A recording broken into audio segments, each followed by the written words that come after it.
Welcome to my Drumbrute Impact unboxing and first impressions video. Freebeat.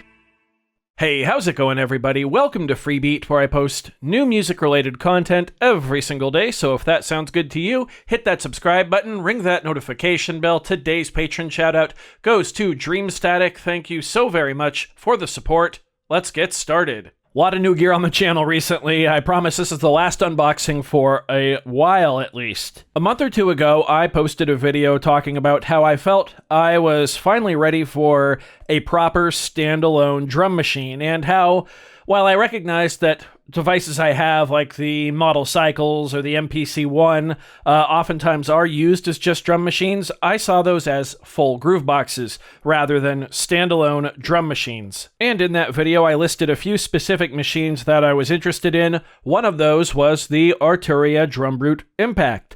So a big thank you to the fine folks over at Zounds.com for sending this unit to me to unbox and check out and use here on the channel. This is an analog drum machine from Arturia.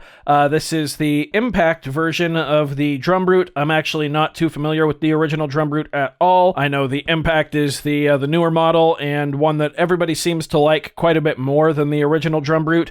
So that is what I went with. This retails for right around $300 US, so a pretty affordable price for a proper analog drum machine. It's got 10 different drum sounds. We've got a kick, a snare, a second snare, a high and low tom, a cymbal and a cowbell, closed hi-hat, open hi-hat, and an FM drum section. Is that 10? 1, 2, 3, 4, 5, 6, 7, 8, 9, 10. Yeah. It's got what I believe is a very powerful sequencer that I'm pretty excited to use. It also has a master distortion for everything. It's got separate outs for the kicks, snares, and hi-hats, which is really great. And I'm just excited to dig into this and actually use, for the first time in my life, an analog drum machine. So let's go ahead and get into it. All right, and there it is. Looks like we've got our power adapter over here with our different plugs for different countries. Sorry if it looks a little dark on camera right now. The top of the box is actually so big that it's blocking my lighting. Let's go ahead and take the Drumbrute Impact out of its box. Okay, so here it is. It is a lot heavier than I thought it would be, actually. Wow, yeah. First impressions are it looks pretty good. Pads feel pretty solid. They feel similar to the Arturia pads on my Keylab Essential 61, actually. These knobs feel good. These white knobs are notched. This one is not, though, the tempo knob.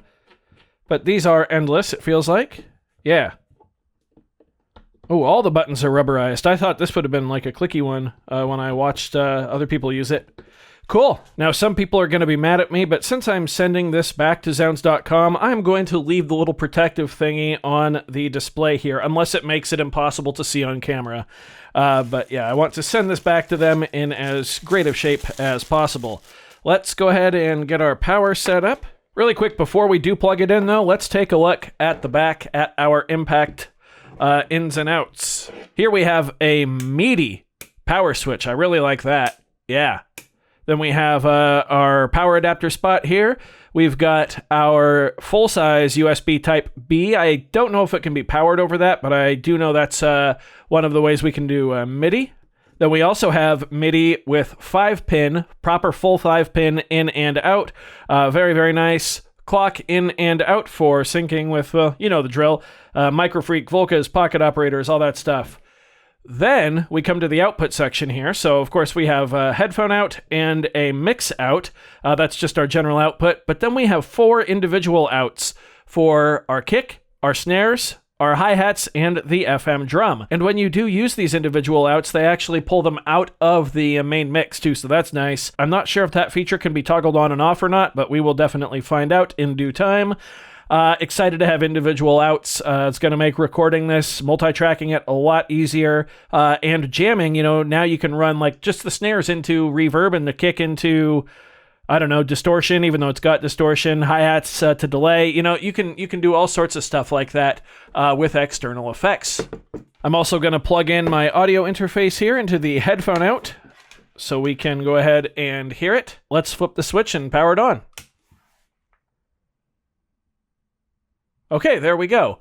Yeah, the 120, the screen shows up pretty good, I'd say. Let's go ahead and turn up the master volume to about halfway and start playing these sounds.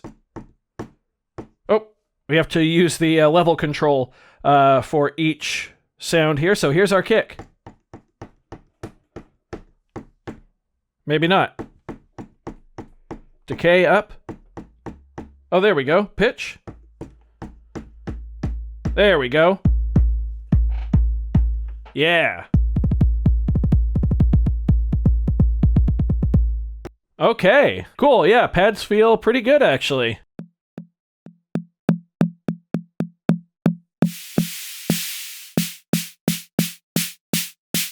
There's our snare drum.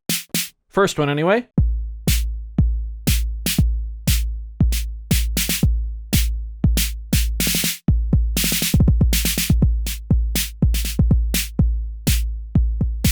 What does number 2 sound like? Ooh. Ooh, I like that. Yeah.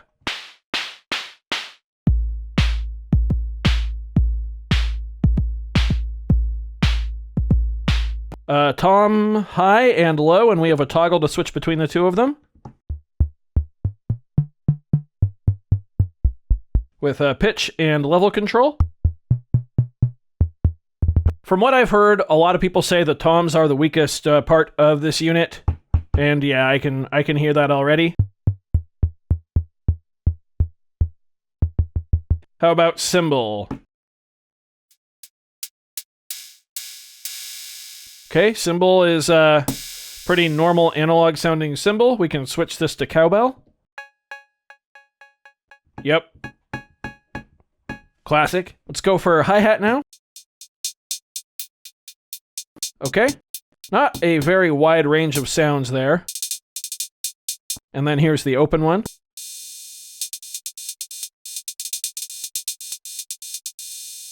Okay, cool. FM drum. There's a lot here. We've got mod pitch, FM amount, decay, carrier pitch, and level. So there's actually quite a bit you can get out of this sound right here.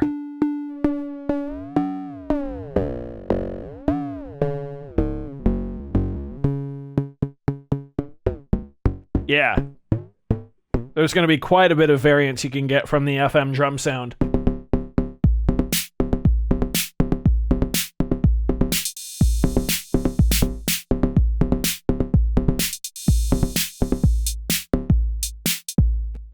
Let's press play on the sequencer and see what happens. Ha, nothing. Are there no presets loaded in? Okay, so let's see. We've got song, bank, pattern, step, and accent.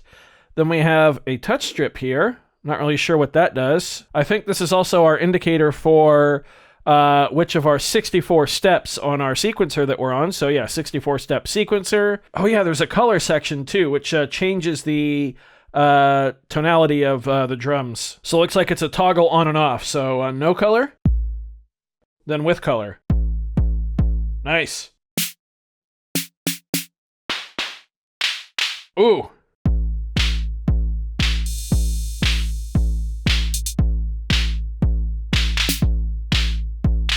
Ah, cool.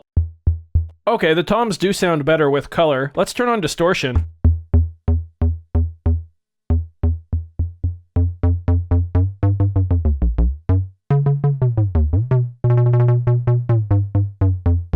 Yeah, still not great, but that's okay. That cymbal's pretty grimy with the color. Okay. Oh.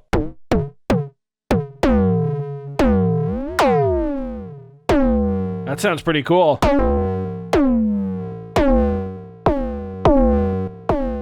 Nice. I'm going to turn color off on all of these for now. Let's try to sequence something now. Looks like we've got 16 buttons here. To represent 16 steps, one measure of music, and then we have up to 64 steps total, so 4 measures. This might be the indicator, actually, the 16, 32, 48, 64 of where we are. So let's try to sequence our kick. 1, 2, 3, 4. Yeah, that works.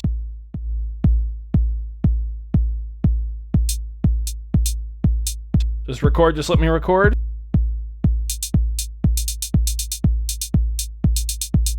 Yeah.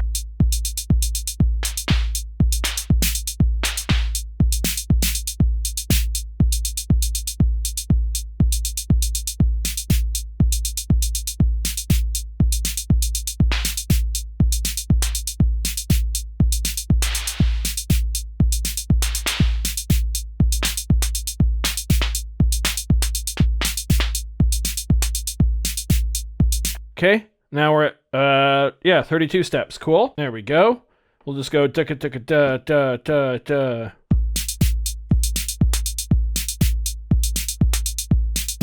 Okay, why isn't it going on? Why is it not moving on to the next measure? Obviously, there's a ton I have to learn here, and that's okay. Oh yeah, that's our beat repeat.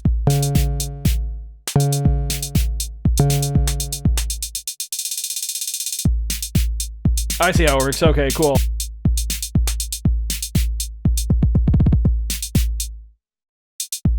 Yeah, that's fun.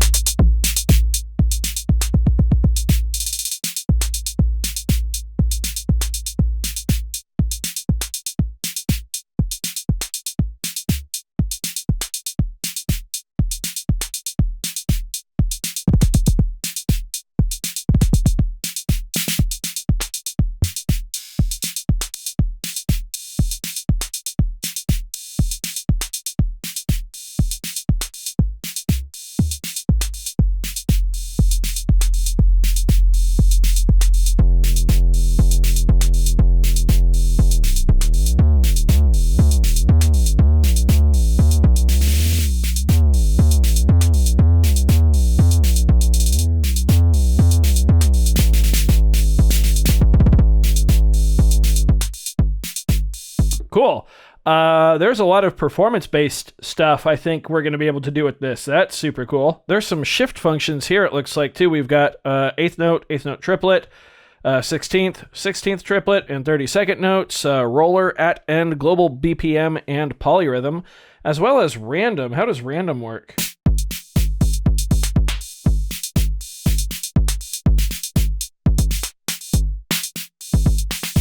It's definitely randomizing. Some swing.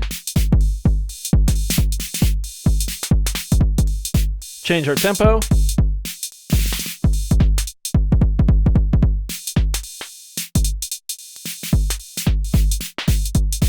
Oh, you can do it per current track too.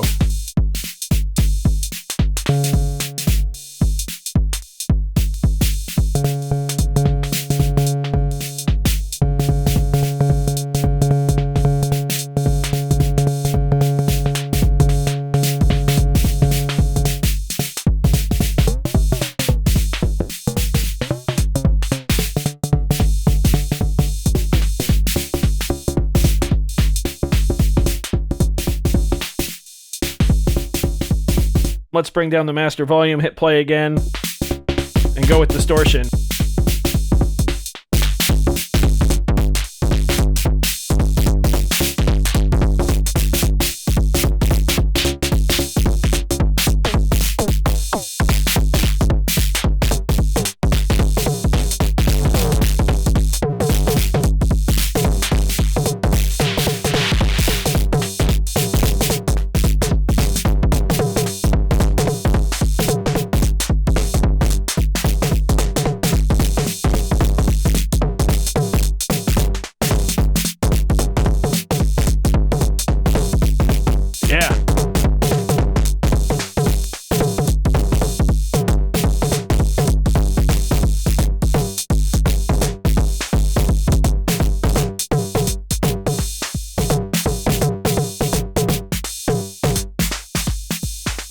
Cool, you can erase just like that. I'm not sure if you saw that. I had all the FM drum steps in there, and I just went erase and then click the pad. I just did that instinctively, and it worked. I love when that happens. Okay, so obviously a lot here to unpack. There's going to be a ton of sequencer features. We've got these buttons here, copy, save, last step, all of that. I'm not really sure the difference between all these buttons up here either. A lot to learn, but that's okay. That's pretty exciting. I am really enjoying this. The pads feel great. It sounds really darn good in my opinion. I know there's so much subjectivity when it comes to drum machines and analog versus digital and all that stuff. Particularly in budget gear, which this definitely is, again, at right around $300. But I really am liking it so far, and I'm thinking that I'm going to be able to use this live and in some of my studio music as well. So yeah, I'm looking forward to it. Again, a huge thanks to Zounds.com for sending this out, and I can't wait to dive in more. I do hope you found this video informative or at least entertaining. If you did, be sure to leave a like on it. If not, you can always leave a dislike. That's okay too. Doesn't hurt my feelings, just makes me try that much harder next time. Either way, be sure to hit that subscribe button, ring that notification bell. Thank you all so very much for being here. Thanks for watching. We'll see you next time. Bye.